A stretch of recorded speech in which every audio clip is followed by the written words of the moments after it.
Welcome to Club Fitting Chronicles.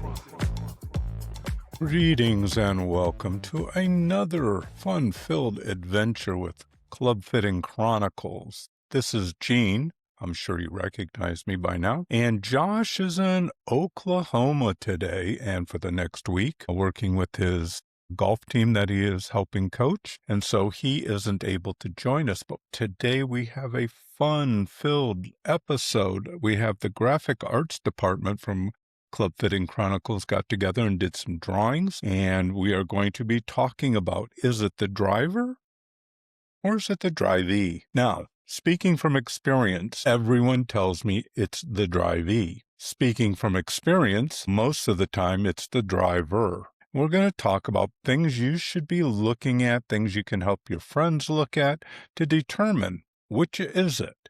There's nothing more frustrating than watching somebody practice with something that is not going to ever work for them. It doesn't matter how long you practice, it's not going to work. And a lot of us think, if I just practiced another 4,000 hours, I would get this mastered. But it never occurs. It may occur like once a round. You might be able to hit the ball where you wanted it.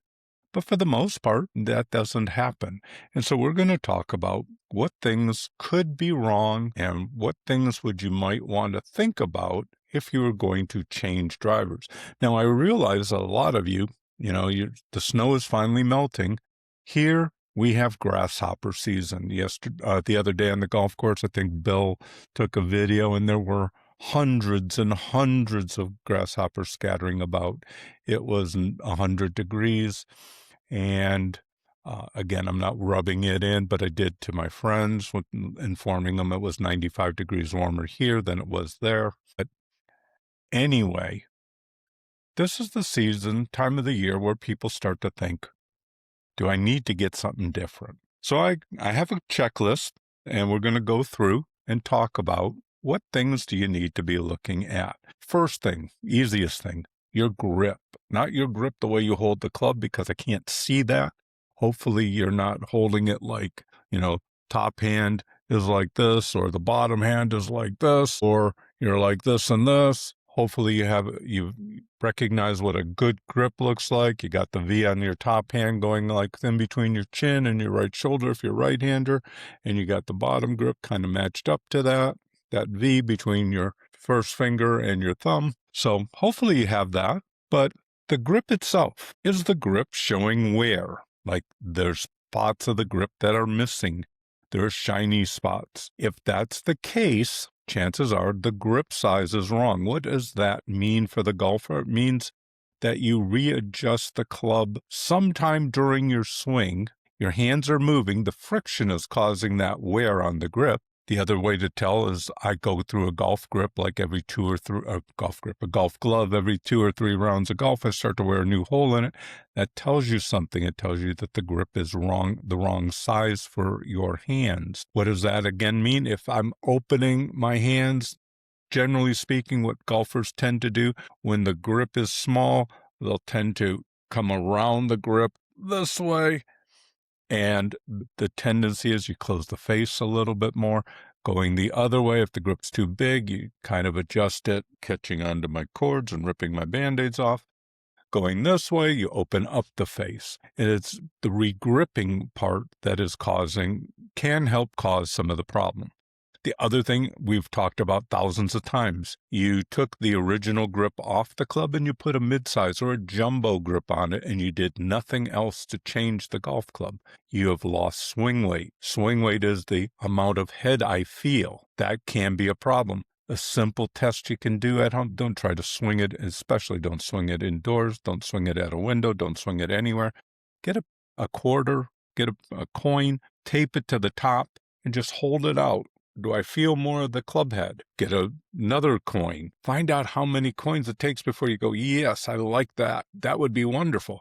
And then you can get some lead tape and try to match that up. You might not need that. Everybody is different. I don't know how heavy the club needs to be for you, but that would be something to be considering. So is the grip wearing out? If the grip is wearing out, it's because your hands are moving. I have my driver here. I have probably only hit, I don't know, I've probably only played 250 rounds of golf with this grip on the club. I don't think you'll see any wear marks. My hands don't move on the club head or on the golf club. And so as a result, I don't have to worry about me opening or closing the face because my hands are moving. Okay? So that's the first thing. Second thing, and this is true probably for way too many golfers, the flex of your shaft. Most golfers play with less flex than they need. Okay? Again, I hit the ball with rollout around 240. Again, right now we get a little bit more rollout because we don't have as much snow on the ground, but I hit the ball somewhere in the 230 to 250 range, okay, with rollout. Carry-wise, it's somewhere around 210, and generally speaking, that means I'm swinging somewhere around 80, 85 miles an hour. I play with an A-flex shaft. Yes, that's right, an A-flex shaft. Why? Because it feels better. It doesn't beat me up. It helps to launch the ball just a little bit higher. 99.9% of the time, if you hit the ball higher, it will carry further. And that's a good thing. Now, you don't want to hit pop-ups. You don't want to have the infield fly rule in effect. You don't want to be calling for a fair catch because the ball went straight up in the air. Okay. And for those of you not in the United States, I apologize for those United States sports analogies. But the point is, getting the ball more airborne is generally a good thing. The flex of the shaft being stiffer tends to depress ball flight, tends to make ball flight go a little bit more right if it's too stiff for you. Golfers tend to, and we'll talk about this more in a little bit, tend to swing from out to in when something feels stiff, trying to make it feel better, okay? I was playing golf the other day with a gentleman, and he was coming way outside to inside with his 46-inch driver shaft and hitting some nice fades of 40 and 50 yards. And I gave him my shaft, my club. I said, try hitting this. And the first thing is, he didn't come from outside to inside trying to make it feel better. He took a couple practice swings, and he started the ball. It was just a hair left of center, where normally he would start the ball, if the fairway was 50 yards wide, he's aiming at the ball starting at the last 5 yards of the fairway left and moving across the fairway to the right side and across into the rough. When he hit mine, ball started maybe 10, 15 yards to the right of that and faded to about 15 yards to the right of center. So he was able to keep the biggest difference, the flex of the shaft. There was another difference. The club was shorter, and he complained bitterly about the fact that it felt short. The fact that he didn't try to overswing it. The first time he swung, he goes, wow, this is more flexible than mine. The second time he swung, he goes, yeah, this is, I can feel the head kind of moving. And then he hit the ball, and his swing was a completely different path. So the hard part, there is no standard in what flex you should be swinging. I was doing some research, seeing what the shaft companies recommend, what do they say? And again, they all say something different, but the one that I kind of made a uniformed, everybody kind of has these numbers somewhere in their equation. Swinging 70 to 85 miles an hour, you should be playing an A flex, okay? 70 mile an hour means you're carrying the ball somewhere between 145 and 160 with rollout, depending, again, how much snow is on the fairway or how dry the fairway is. On a flat fairway, you're getting it out to around 170, 175. Now, please be honest with yourself when you're doing this evaluation, because I don't know how many times I've had people go, wow, you must have hit that 290. Well, that's interesting because the hole is 340 yards and I got 110 left. I don't know how it went 290. They must have moved the green back after we teed off. Okay. Most golfers think they hit the ball far further than they actually do. I am getting so tired of watching golfers standing on the tee box, waiting for the group to arrive on the green on a 320-yard hole for them to crush their drive 180 yards. And it's not the only time they've crushed their drive 180 yards. They crush it that far every time. But they think this time for sure it's going 340. No, it doesn't. So be honest. How far do you really hit the ball? And it's, If you want to go with your total distance, that's wonderful with rollout. If you want to go with carry. So if I'm swinging at 80 miles an hour, it's going somewhere around 210 with rollout. Carry, it's 175 to 195. Again, it depends. There's a lot of factors there. But and we're talking about no wind behind me, all that kind of stuff. If I'm swinging 90 miles an hour, I'm carrying it around 215 with rollout. I'm out there probably around 235, 240, depending on, again, spin numbers. These are just taking averages. So if I am swinging between 80 and 95 miles an hour, that means I'm regularly getting the ball out there somewhere between 210 and 250, 55 yards off the tee. I play a regular for that. I play a ton of golf with Bill. He hits the ball probably about 5 to 10 yards longer than I do. And what shaft does he have? A regular. Okay. Why? Because he likes to feel the stiffness of it. Okay. He doesn't like to feel like it's running amok on its own. He wants to feel like it's pretty tight, and that gives him the confidence to kind of go after it. Me, on the other hand, I like to have that slight pause at the top and then come down and through the ball and feel the club head rush through and hit the ball. A stiff, I'm 90 to 105. Okay, again, now I'm going out there 260, 270. And again, it's not because I bounced it 3 times off the cart path and once off of the cart girl's roof. It's because that's how far the ball always goes, okay? And again, I have played hundreds of thousands of rounds of golf, and I rarely see people hitting the ball that far. It's not that I don't, but I don't see a lot of people able to do that. More than that, 100 to 115 would be an X-Flex.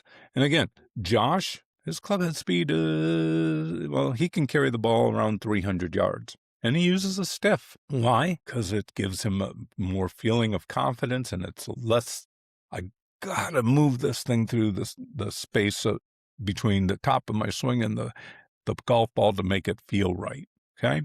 So having the correct flex is critical. Understanding, do I like to feel nothing move? Tip stiff. I like to feel it kind of kicking through, mid-kick.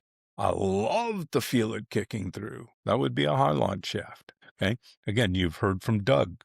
We put Doug in a high launch shaft. He loves it.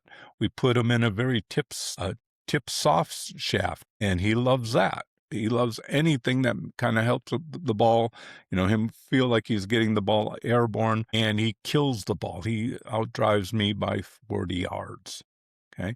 But it's a regular length. This is one of the things that just drives me up the wall.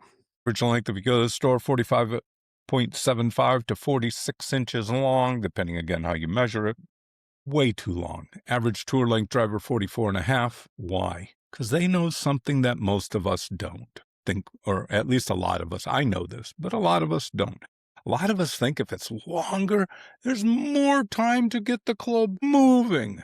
No. The longer the club is, the further the weight is from my hands, the harder it is for me to hold the angle. So instead of coming into the ball with the shaft sticking up, I'm coming into the ball with the shaft sticking out. Why? Because I can't hold the angle anymore. What does that mean? That means right in here is where the club head was traveling its fastest. The other thing is, if I miss the center of gravity,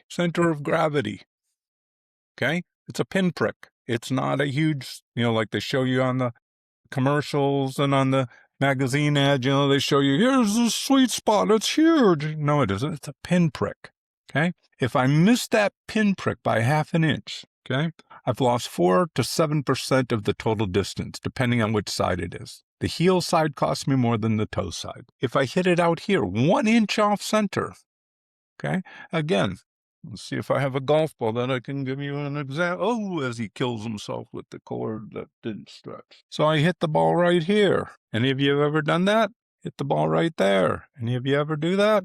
You're losing about 10 miles an hour of club head. What does that mean? 20 to 25 yard loss. Let's say it was humanly possible because you're one of the stronger people on the planet and you're able to hold the angle all the way, and you hit it out here going 3 miles an hour faster than a 44-inch driver or 44.5-inch driver. At 3 miles an hour of club head speed is the equivalent of about 8 yards. But hitting it out here, you lost 25. So it's a net loss. Okay? I only lost 17 yards. If I swung 3 miles an hour slower and hit it on the center, I picked up 17 yards over this guy. It's much easier to hit the ball on center than it is to hit the ball when it's all over or get distance when it's all over the face. Here's a wider driver. Okay? Again, center of gravity, half-inch off center. When I put the ball there, it almost looks like I hit it on center, but I didn't. And I'm losing. I'm losing big time. The more I hit the ball on center, the further the ball can go. Now, with that, it's figuring out how much weight do I need? Can I swing a lightweight shaft and have a little bit more head feel? And that's what I need? Do I need a little tiny bit heavier shaft? Again, the harder I swing, the more aggressive I make that move from the top down, the more weight I'm going to need in the shaft. We're not going to talk about that because we have everybody listening to me, and there's all those differences. But the big thing is when it's too long and I'm hitting it out on the toe and I'm hitting it into the heel, especially hitting it into the heel, I am losing. And I'm wondering, how come I hit this one this far and this one? Because I don't hit the ball in the same place probably more than once or twice around. When I'm playing golf, Bill apologizes to the other people, and I don't know why he does this because he does the same thing I do. Probably hit 12 of 13 fairways, 13 of 13 fairways. Okay?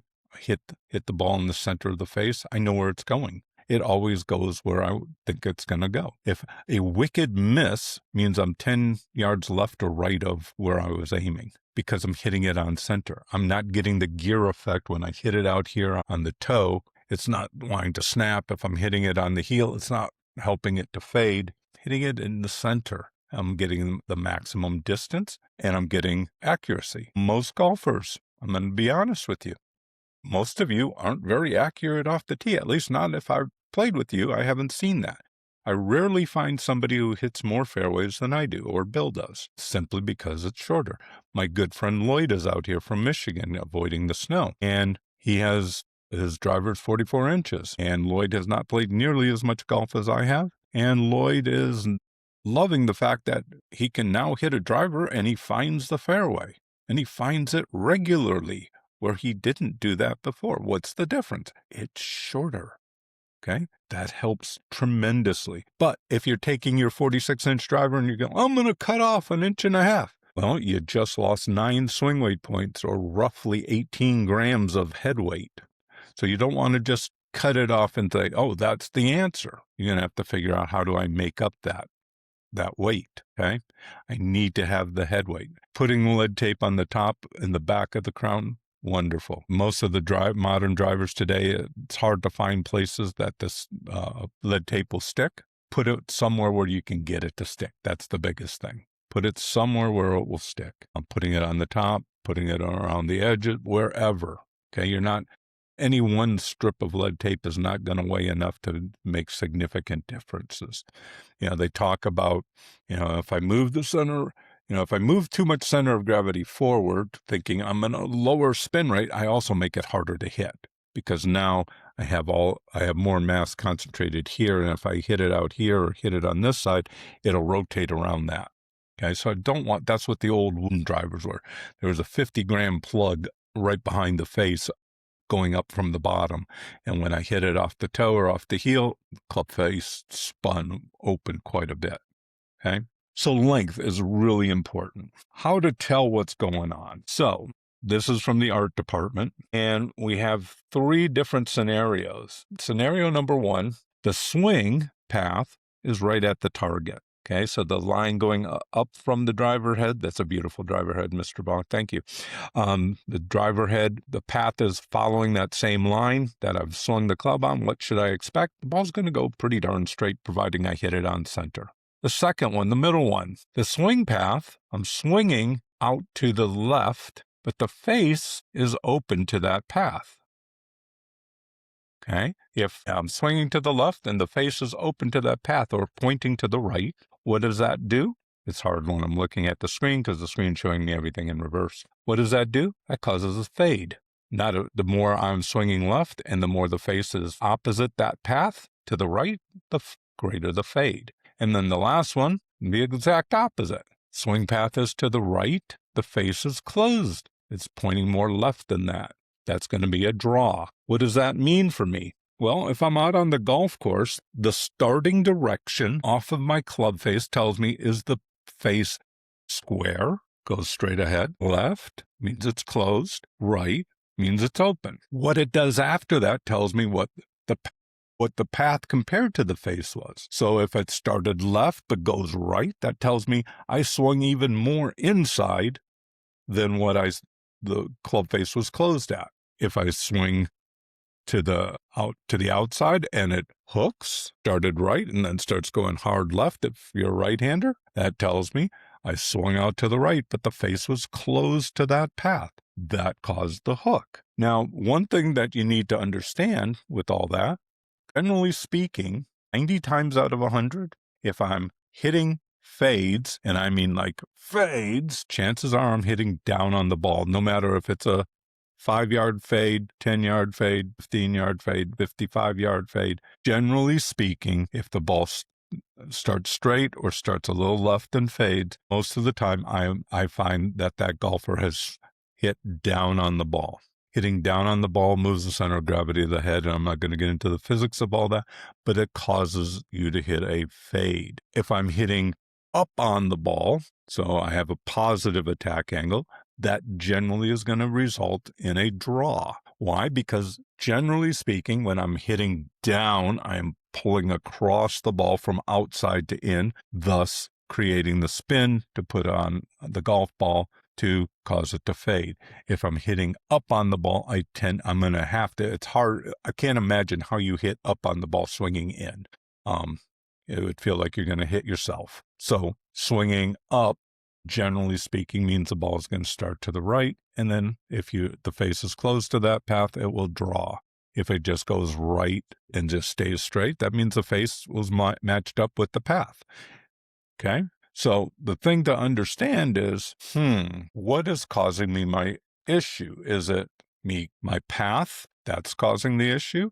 That could be one thing. We'll talk about the face angle itself in a minute, but the more I am swinging up and to the right, the less spin I am creating, the higher I will tend to launch the ball because I'm adding launch to it because I'm going up. I'll get more distance. That's where I get all my distance from. Okay. I hit about 4.5, 5 degrees up. Bill swings probably 10 miles an hour faster than I do, but he swings down, and so he creates more spin. Now, his low line drives sometimes, he'll hit stingers maybe 25, 30 feet off the ground. He'll get some rollout in our harsh desert climate. But if we were playing somewhere where the grass was kind of lush and thick, or we played places where it rained, he would be losing a lot more distance simply because he doesn't get the ball up in the air high enough. Okay. So something to be thinking about. Where on the face am I hitting it? If I'm hitting it up at the top, up by number 1, probably, again, I am hitting a draw. I'm going to have a little tiny bit more loft because if you look at your driver face, the middle of the face is the flattest place, and then it goes up and goes down. If I'm hitting up on the ball, and hitting it high, I am also lowering spin because of the gear effect. If I hit it low on the face, where is the face? There it is.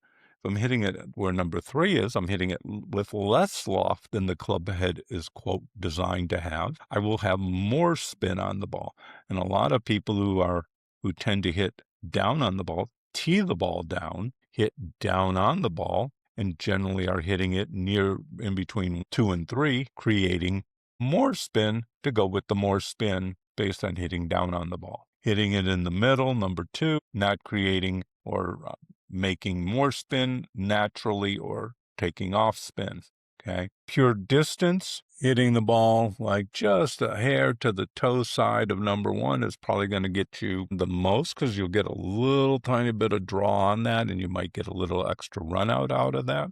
But generally speaking, hitting the ball higher on the face, providing you are hitting up on the ball, is a good thing. If you're hitting it high on the face, swinging down, that's called that pop-up that goes straight up in the air and your friends go running out there trying to catch it before it hits the ground.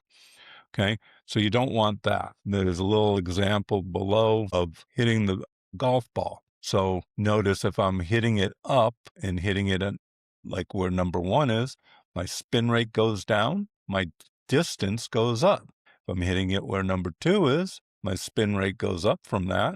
My distance goes down a little bit because I'm not hitting it as high, so it's not going to carry as far. And if I'm hitting it with number 3 or I'm hitting down on the ball, my spin rate is much higher and I'm going to get less rollout. So if you're the guy who, when you're playing golf and your buddies are always hitting the ball and it's their balls, I swing faster than you, but your ball goes further than mine. How does that happen? Chances are theirs is rolling out further because they have less spin. Chances are if they're hitting it higher than you, it's traveling further because there's less spin, because spin will make the ball kind of climb and then fall. If the spin is great, ball will launch, it'll hold, and then it will go down. So those are the things that you're looking for. Now, real important, how is your driver set up? Here's an easy test. Find a straight line, put a straight line down on the ground, use a tile in your bathroom floor, use something that's straight, and hold your golf club next to that with the shaft parallel to that line, running exactly along that same path. Okay, so these two are parallel. Then look at the face. Now, when you're looking at the face, you're looking down here. So if I'm holding this and it's like, it looks to me like that, okay, face is open. If it looks to me like that, see, I can't get it over there. Looks like the toe is way out in front of the heel, it's closed. Chances are 95% of you, it will be open. Now, how much open? It depends. The lower the loft number on if it's an adjustable driver, the lower the loft, the more tendency it is to be opened. How do I get rid of that? Changing the setting to the highest launch angle or the highest loft. You are not changing the loft. This club head, you can see the loft. If I go like that or I go like that, it doesn't change the loft. It changes the face angle. Years and years and years and years and years ago, before they decided to ruin the golf world with the adjustable head, we placed the driver head in a device called the green machine. We set the club down. We ran a device up to the face. It had a little arrow gauge that would point to whether it's open or closed when you hit it in the center of the face, and we would be able to say, oh, that is an open or that is a closed driver. And then we would run a protractor up to it, and we would say, and the loft is this. They don't do that anymore. Again, to explain how they do it, they might have a 13.5-degree driver head. Yes, most of them are in that range, 12.5, 13.5 degrees. 13.5 degrees, 4 degrees open. They say, well, if you get that back to square, okay, so somehow you get 4 degrees off of that open back to square, you get to subtract 4 degrees of loft. Most golfers never do that. Most of the golfers that I have worked with over time are lucky to get it back to where they started. Wherever they set the club down, they're lucky to get back to that number. Okay, so if it was 1 degree open at address, it's 1 degree open at impact. If it was 1 degree closed at address, it was 1 degree closed at impact. At best, most of the time. Every once in a while, you'll find somebody who might have it 1 or 2 degrees closed. More often than not, it was 2 or 3 degrees open from where it started. So again, what does that mean? It means it's going right if you're a right-handed golfer and you're coming into it open. So you need to understand that the setup of your driver matters. The adjustable drivers, again, rarely do I find one that sets up square or you can get it to square. Most of the time, they're open. If you compared the loft on your driver to your 3-wood, if you have a 3-wood, set the two down where have the 3-wood and closer to you, the driver behind, and just really look at the loft difference between the two. If your fairway wood is not an adjustable, chances are you're going to look at the 2 lofts and you're going to go, wow, they're pretty close, because they are. They don't make the drivers the way they used to. You used to go into the store, if it said 9 degrees, you could run a protractor up to it, and it was 9 degrees before the adjustable driver came out. Since then, That's not the case. Again, I shared a couple episodes ago, I was chatting online with one of the club companies. They were helping me pick out my new driver. And I asked, what's the most closed I can get the face? And the answer was 1.5 degrees open. I'm not sure how many golfers that's good for. Okay. If I'm swinging at 80 miles an hour, so I can get the ball out around 200 yards. If I am swinging something 1.5 degrees open, it's going to be roughly 9-10 degrees right of where I was hoping to aim it at. Okay. It's going to have a little fade, which means it's going to have more spin, which means it's not going to go as far. If I happen to come back 2 degrees or 3 degrees open instead of the 1.5 that it started at, now I am 18 to 20 yards right of where I wanted, and I've produced more spin and I've hit it shorter. Okay. So whenever I'm hitting a fade, I'm always going to hit the ball shorter than if I hit the ball straight or if I hit the ball with a slight draw. And again, I'm not talking about a big unwieldy hook. I tend to hit about a 3 to 5 yard draw, and that's what I want. I don't want it something that I can't control. I don't want to have to try to tame it each day, take out a whip and get it back into shape. I want to hit it where I pick out a target and I either hit it at the target or it moves slightly to the left of that target. Okay. And that makes the face angle so important. Okay. It's hard to take a driver and then hover it and get it so that it is closed so that I can make it work, because it's hard for my eyes to see. Is it the same that I had it last time? It's hard for my eyes to see 1 degree difference between opened and if it was square one time, 1 degree open, 1 degree closed. Again, if I'm hitting the ball 200 yards, it's about a 6 to 7 yard movement minimum. Okay. And that's assuming I come back exactly to wherever it was set up. So holding it and hovering it, is it possible? Yes. Throw that extra long shaft in there, made it really challenging. Loft-wise, probably most people should be playing a 12 degree, 11 degree driver, unless, again, you have high club head speed or you are hitting way up on the ball. Again, I hit 5 degrees up on the ball and I carry a 10.25 driver. I have a 9 degree driver that I could play, but it doesn't get high enough. I hit the 10.25 further simply because I'm hitting more up on the ball with a little bit more loft, gets the ball up in the air a little bit easier, and I carry it a little bit further. And it's also, I have a little tiny bit more spin, which helps keep the ball going straighter. I tend to, with the 9 degree driver, I can hook that a little easier because there's less spin on it. So something to be thinking about. How much loft do I really need on my driver? And again, if I'm swinging 80 miles an hour, 12 degrees, 10 degrees, 10 degrees would be probably not enough. If I'm hitting down on the ball, I got those 12 to 25 foot high tee shots. I'm losing all kinds of distance. If I am swinging at 10 miles an hour, okay, I might be able to get away with the 9 degree driver. But the biggest thing is what is my angle of attack? Don't assume less loft means the ball goes further. Less loft does not necessarily mean that, because it's, again, how far is the ball going to hit or travel through the air before it hits the ground?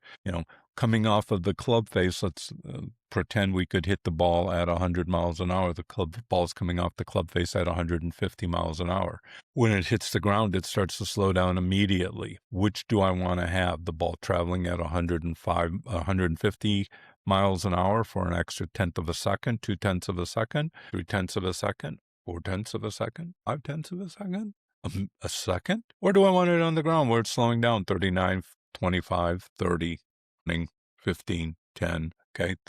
There's more friction on the ground. It'll slow it down. So the idea that I needed to run, well, we've talked about this before, played with many golfers who think when they hit the ball lower, it's better. But if you measure the club head the distance that they hit the ball. When they hit the ball higher, they actually hit it further. It just doesn't roll as far, so they don't feel as good about it. Angle of attack, we talked about it.